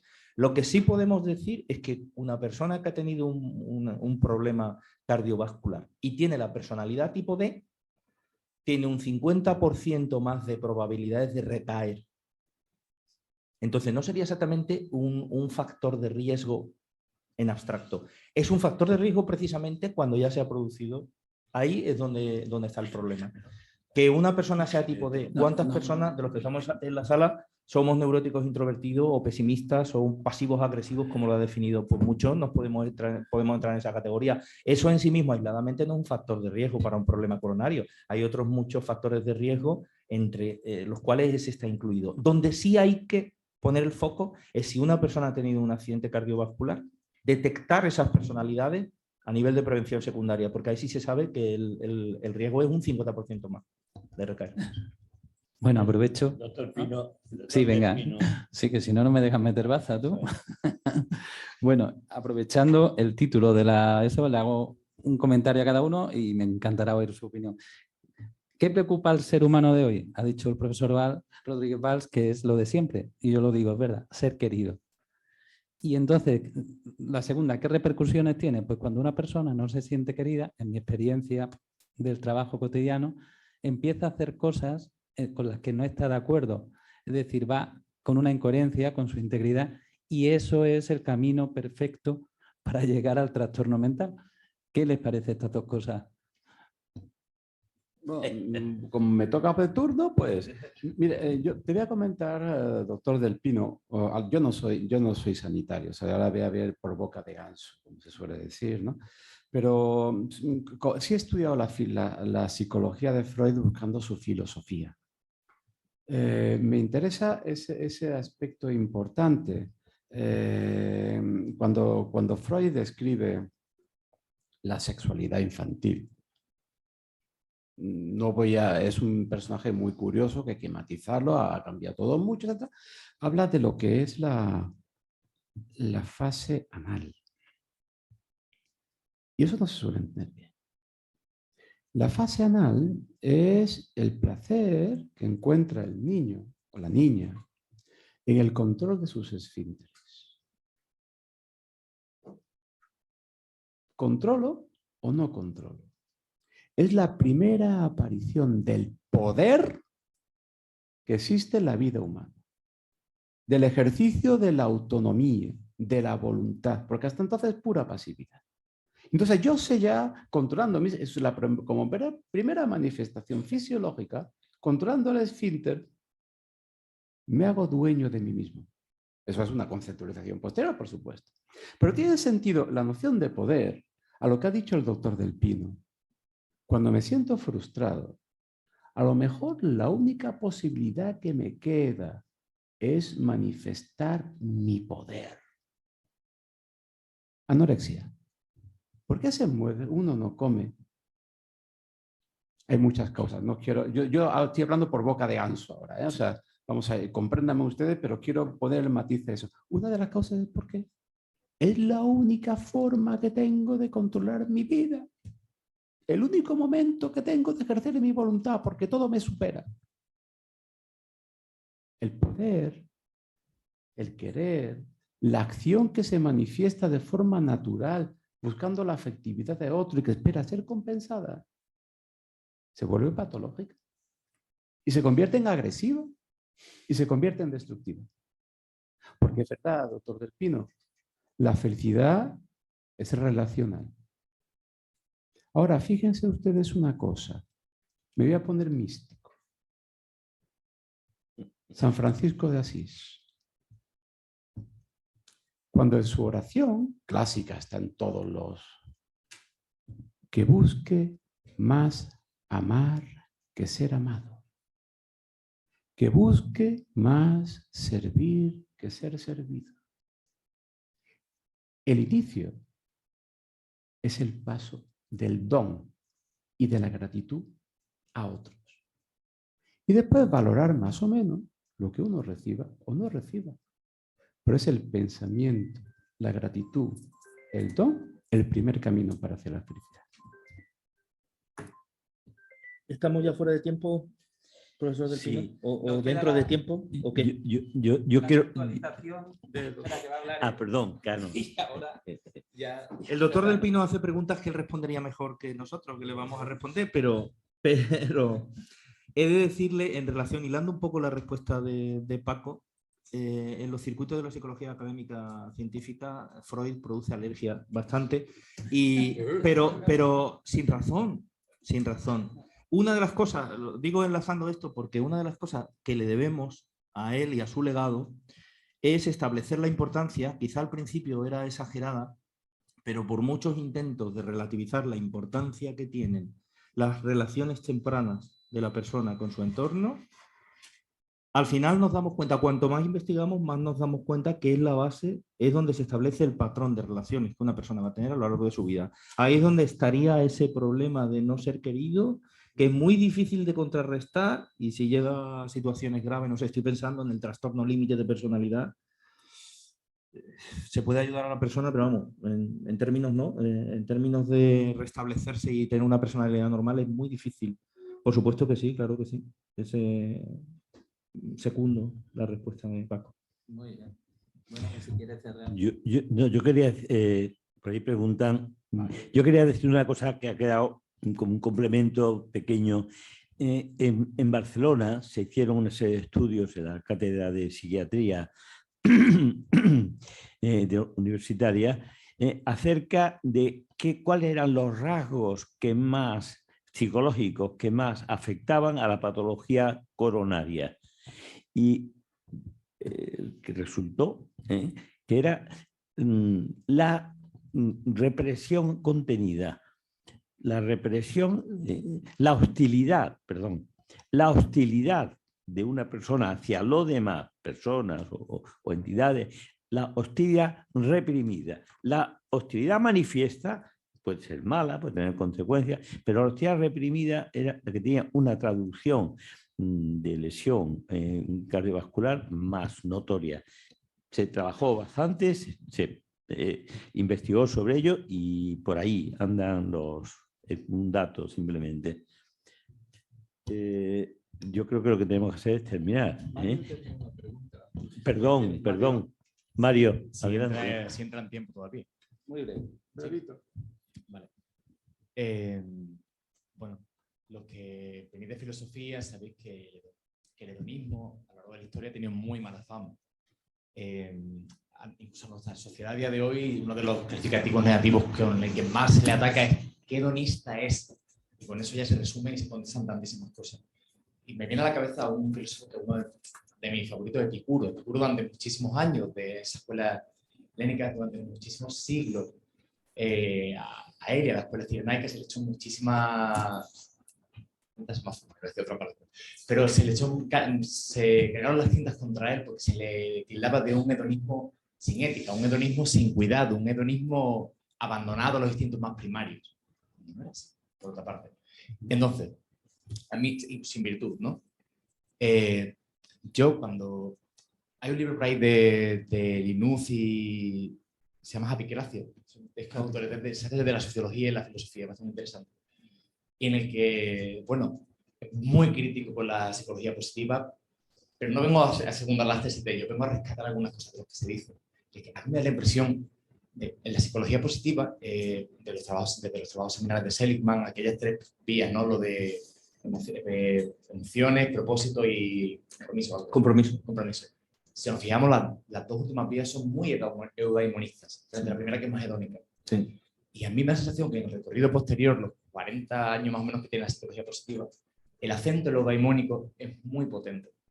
Y no sé, y estoy seguro de que es importantísimo el sentido, Víctor Frankl, la logoterapia, el propósito, llegarse a lo que uno es, el despliegue del potencial. Genial, maravilloso. Pero a mí me viene un más lo humilde a la cabeza. Me viene, es decir, joder, tengo la impresión de que por un lado, sin esos placeres básicos y las necesidades más fundamentales satisfechas, por una parte, y por otra, sin atender a eso, que sí la filosofía ha hecho durante muchos años, quizá en exceso, y ha venido que es atender, por ejemplo, a los estados de quiebre, a nuestra vulnerabilidad, a la enfermedad incluso, a los límites que tenemos como personas, como sociedades. Sin atender a estas dos cosas, que creo que es lo que nos humaniza mucho, a mí me da la impresión de que el modelo que tengamos de bienestar y salud va a estar incompleto, ¿no? Solo fomentando la parte positiva, que es fundamental y que desde luego se ha olvidado la psicología patológica durante muchísimos años. Pero si no se integra, a mí, no sé. Y entonces quería dirigir la pregunta tanto al profesor Valls, que conozco ya hace unos años, como al profesor Cano. ¿Qué piensan de esto? Que si creen que existe esa tendencia, la psicología positiva popularizada sobre todo a estos neurodemonistas y más. Y también si creen que no existe o creen que pueda existir algún enfoque de un carácter más integrador. Muy bien, así ya vamos a poder... Sí, súper responder breve, ahí. súper Sí. breve. Sí, como todo, igual que la psicología humanista en el siglo pasado surgió como una fuerza, como una tercera vía frente al conductismo y al psicoanálisis, la psicología positiva ha surgido porque tiene que surgir como bandera para reivindicar esos aspectos positivos, pero realmente el ejemplo que te he puesto, que es la terapia, aceptación y compromiso, es una mezcla perfecta. Es decir, trabaja y aborda la sintomatología que una persona pueda tener, pero poniendo el foco en el crecimiento, en la aceptación y en el compromiso con la mejora continua. Es decir, pero sí se trabajan. Es que son dos formas complementarias de trabajar. Perfectamente se integran, por ejemplo, en esa terapia. Sí, mi respuesta me es muy breve, Mario. Ya quedaremos para hablar sobre eso. ¿Cómo se interpreta la frase más epicúrea del mundo, que es el carpe diem? Aprovecha el día. Se puede interpretar de una forma, emborráchate, en todo, dionisiaca radical. Me parece que esa es una mala interpretación. Aprovecha el día es ver también el sentido del día. Come, por supuesto, pero acuérdate también del dolor de cabeza que te va a producir la borrachera y que no se trata solamente de aprovechar el día en el sentido de jártate de francachelas. Hay un sentido más profundo, que es dar el sentido al presente. Un sentido al presente que es aprovechar el día completamente, también con el cuerpo. Y eso tiene mucho que ver las técnicas orientales al respecto. Pero yo creo que el carpe diem, depende de cómo se interprete, puede ser un desastre o una integración muy buena de los elementos hedónicos con los eudaimónicos. Muy bien. Bueno, pues está claro que nos quedamos todos con ganas de mucho más. Y entonces nada más que queda ahora, porque se nos echa el tiempo encima, pues agradecer a nuestros dos ponentes, que efectivamente yo creo que hemos disfrutado y nos quedaríamos oyéndolo muchísimo más tiempo a cada uno de ellos. A ustedes por venir, bueno, a todos los oyentes también que están en la sonda, al Colegio de Médicos, aunque soy representante, por haber hecho posible esta reunión, tanto presencial como además telemática. Y al doctor Álvarez, que a lo mejor querrá decir algo para terminar, como presidente de la mesa. Buenas noches y muchas gracias.